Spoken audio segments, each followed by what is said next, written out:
Hey guys, DC here, and this is my review of World's End Club for the Apple Arcade on Apple TV. So, we're here to the title menu of the game.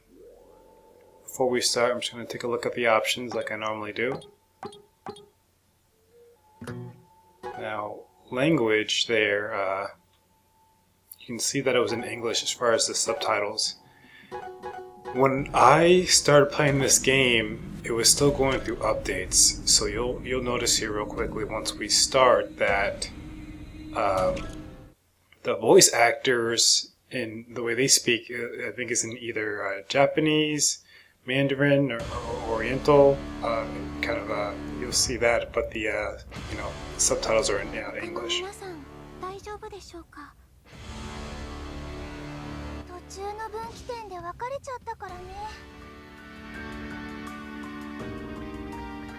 Now we're getting a little bit of backstory here, and again, I know it's kind of awkward with the subtitles and kind of the voice actor speaking in another language. But this game is a very unique game, and something that just drew me in right away once I started playing it.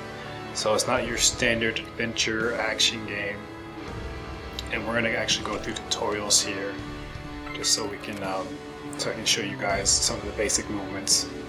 And again, the movements are super basic in this game. A to jump. There's also, you're gonna be moving with the left stick, and there's a few more other buttons. There's like an interact button and a B button for like special moves. Right now we're kind of getting some backstory on this game, and with this game there is an element of I want to say time travel and being able to change history, and so this is kind of like the opening of the game. You go ahead and try to read some of the subtitles here for me. Again, if you're going to download and install this game now, everything is completely in English with subtitles, and the voice actors have it's been recorded in English.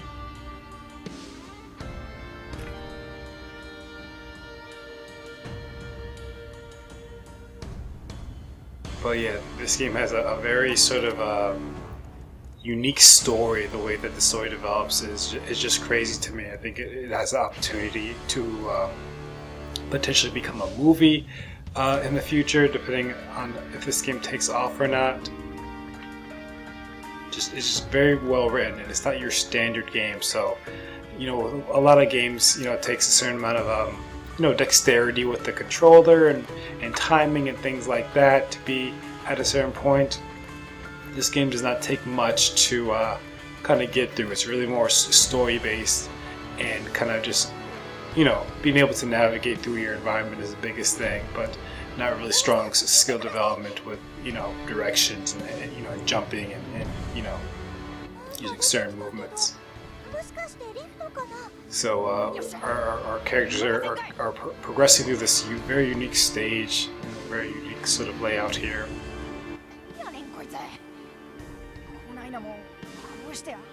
Once we get further into this stage and the rest of the game, you'll see how this story kind of really develops and grows, and it really kind of engages you. It makes you want to, continue to keep going, right? It really rolls out like a movie here. Now we're just being shown that, when we see that certain little icon, that we can do an action on those items. And as you can see here, Reiko, the boy in the yellow hat, is our main lead character here. So you're playing kind of from his perspective for a lot of the game. At least for the beginning of it, and you do also switch to different characters here throughout the game. Reiko is probably your main lead.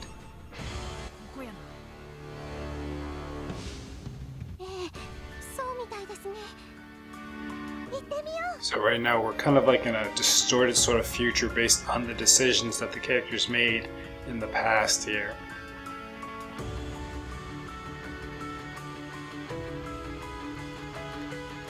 And again, once you start playing this, give this game, it starts off kind of slow, but give it a good, half hour of your time, and you'll really see a story really kind of unfold that's really hard to let go of.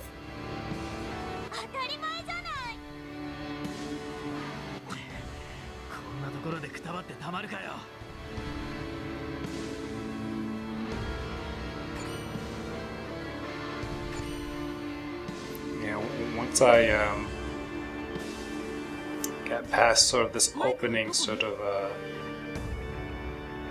dialogue and story building, the very first sort of stage or scene is, it really grabs me.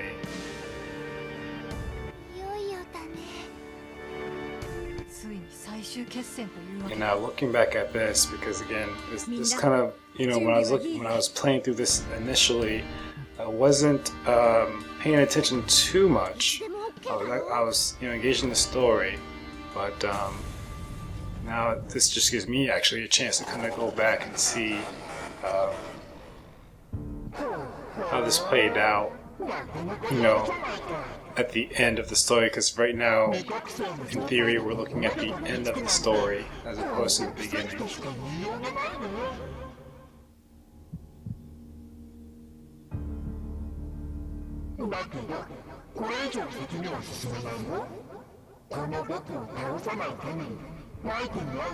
So as you can see here, it gets pretty crazy. Where, can you imagine a world where these kids encounter whatever this thing is? This monster-looking creature, So it's saying you made the wrong choice. If you had gone down the right path, history may have been changed.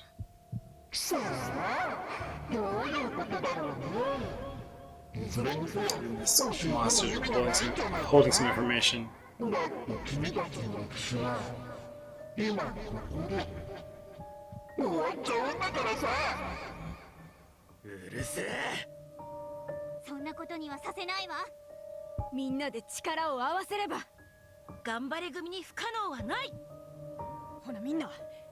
And they refer to themselves as the Go-Getters Club when they're all together here.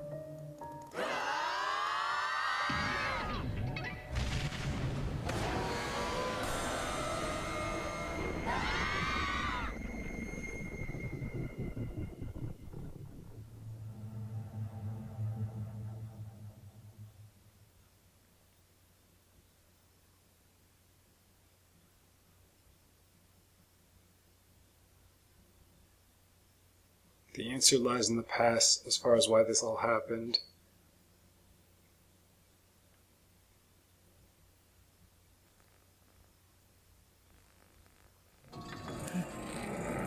So again, this game is a lot of story building. Check this out.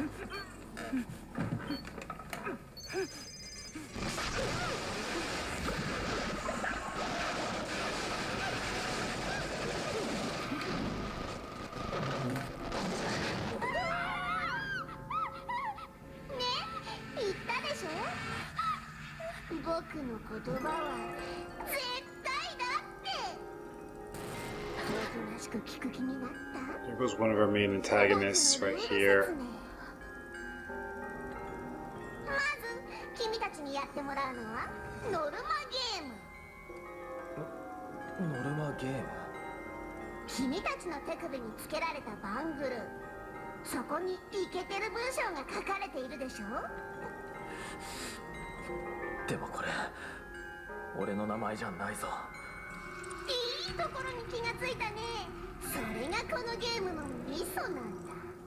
Once I saw those wristbands, I was like, okay, this is looking pretty cool, and they're strapped to their desks. This really gave me the movie vibe, as he explains some of the elements of this game.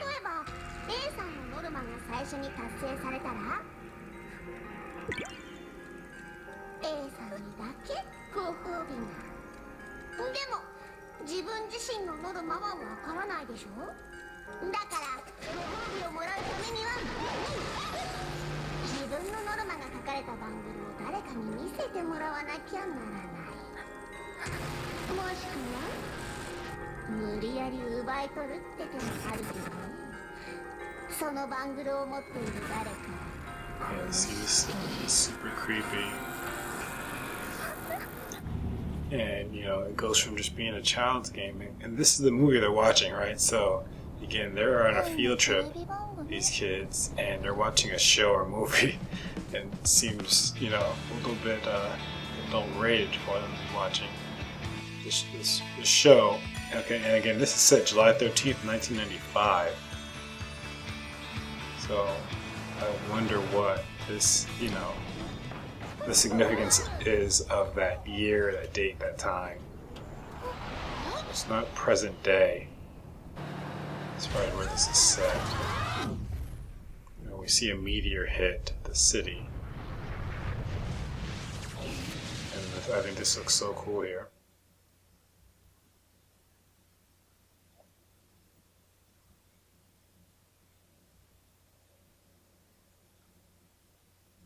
So yeah, this game is doing a really good job for me as far as building up a great backstory.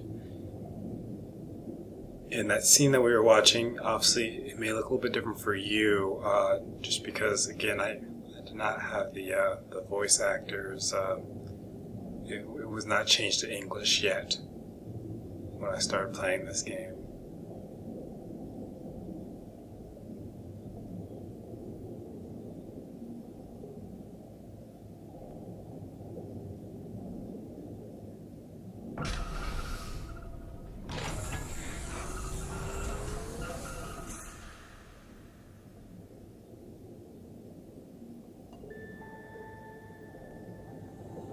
Okay, so our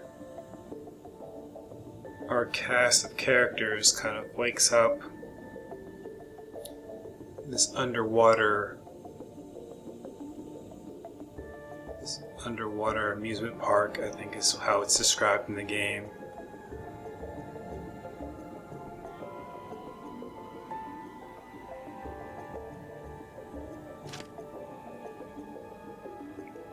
World's Inland is what that flyer says.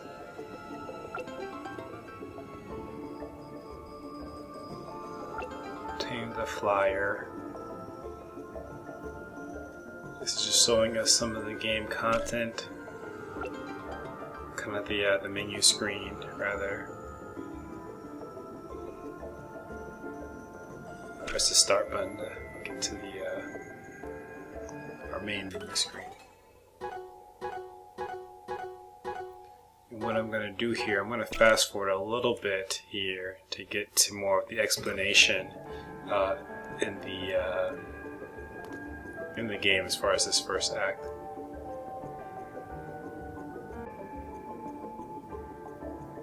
So I've cut forward a little bit here just to get us to a more interesting point in our storyline.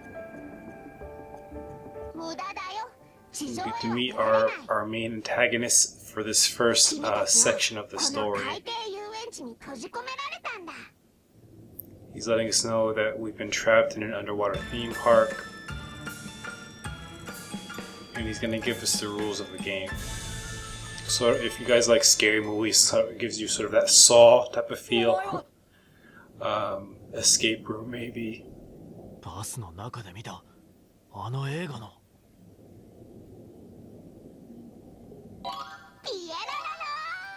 So, Pylope is the name. そう、僕の名前はピエロピ。突然だけど、これから君たちにはデスゲームをしてもらいます。And he's putting us through a game of fate. デスゲーム？命をかけたゲームのこと。ルールは簡単。詳しくはこのルールブックにまとめたから、みんなで読んでもらえる？And he's giving us a rule book. 手首にはめられた腕輪、これをバングルという。バングルにはノルマ、やるべきことが表示されている。ただしこれは自分のノルマではなく他人のノルマ。So you have somebody else's task on your wristband here. And again, this is just the way the game starts. This is just like the first scene as far as getting through this, which is very unique and interesting. And only one person can win this game.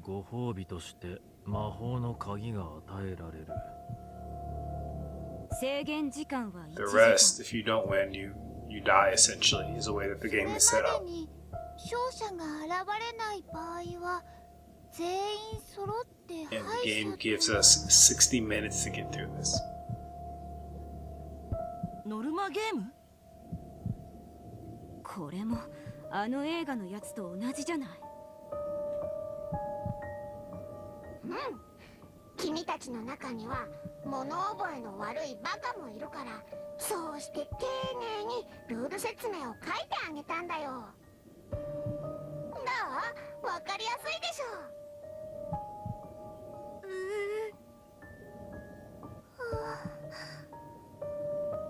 魔法の鍵っていうのは何なんだ？勝ったやつがもらえるって書いてあるが。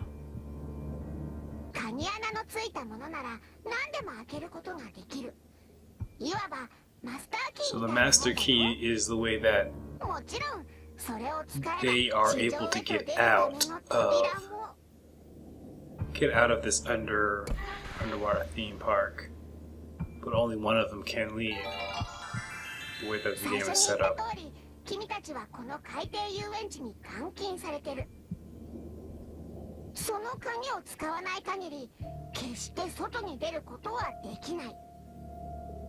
ただし鍵を使えるのは一度だけだから、間違ってトイレの鍵を開けたりしないようくれぐれも注意するように。君たちがまず最初にやるべきことは一つ。自分のノルマを知ること。 So you have to figure out what your task is. そうしないと絶対にこのゲームには勝てないからね。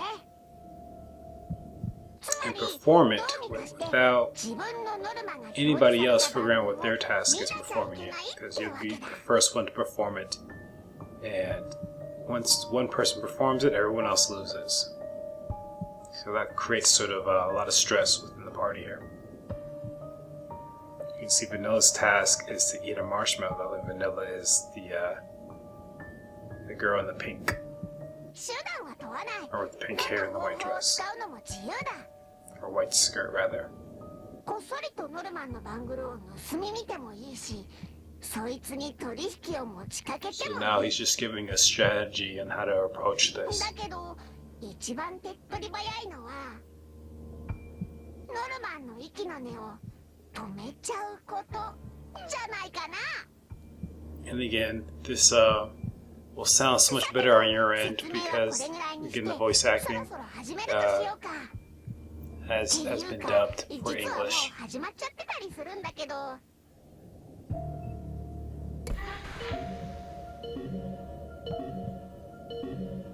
And there goes our timer. It kind of gives that saw type of feel. Oh.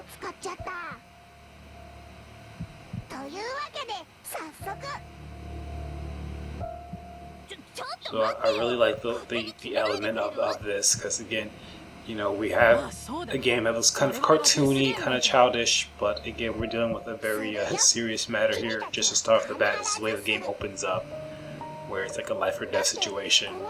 But again, you're seeing these kids essentially, so it's very sort of, I like that weird sort of juxtaposition on kind of something that looks so playful, but also so serious at the same time.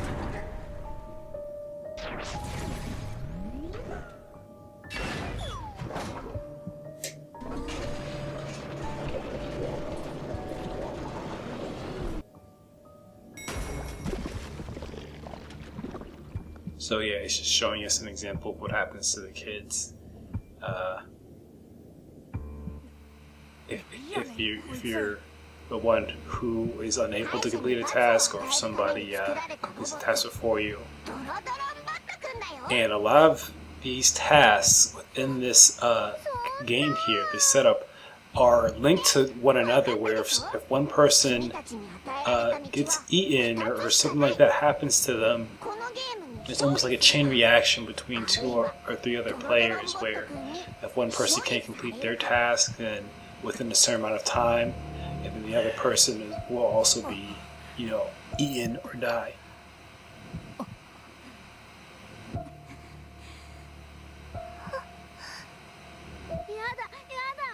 僕はあんな風に And again, a lot of these tasks that you'll see once you start playing, they are, again, they have certain time constraints. So you have to do this within 5 minutes into the game, or 10 minutes into the game, 15 minutes into the game, within 3 minutes left of the game. やらなければやられちまう。 And again, we've been given an hour to complete this stage in the game.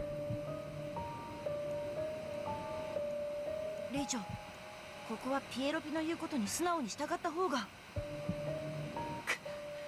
やむを得んな。みんながそのつもりなら私だって。レイチョ、気持ちはわかるけど、やるしかないみたいだよ。 So Reiko is more or less trying to talk them out of it. And one thing about our lead character here, he doesn't speak. It's just all through through body language and things like that. So it's a big sort of interpretation game with the Reiko character. 実に嬉しいよ。それじゃあ映画を超えるハイパースプラッターなリアルデスゲーム、張り切っていってみよう。 And again, even our antagonist is very childlike, but again, very serious sort of things they're talking about here.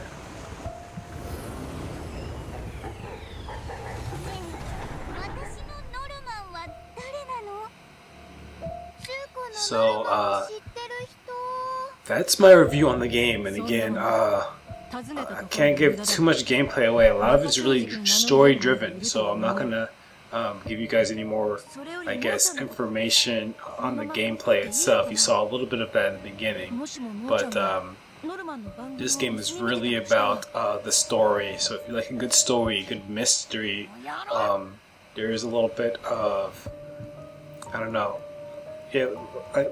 like I was saying, mystery, or also kind of just uncovering evidence, things like that. So it's pretty cool. So check it out for me. I highly recommend it for all kinds of gamers, right? So this is just something unique. You only come across games like this every once in a while. I feel like this game has the potential to turn into something much bigger, a movie potentially. And that's it for my review. Hopefully you enjoyed it. Be sure to like, comment, and subscribe. And as always, you can't win if you don't play. その後はお前が勝って魔法の鍵を手に入れりゃいい。なーに、俺のことなら心配するな。あの気持ち悪いロボット、ドロドロンボットになんて捕まったりしねえからさ。いいから早くこっちに来いよ。協力する証にバングルを見せ合おう。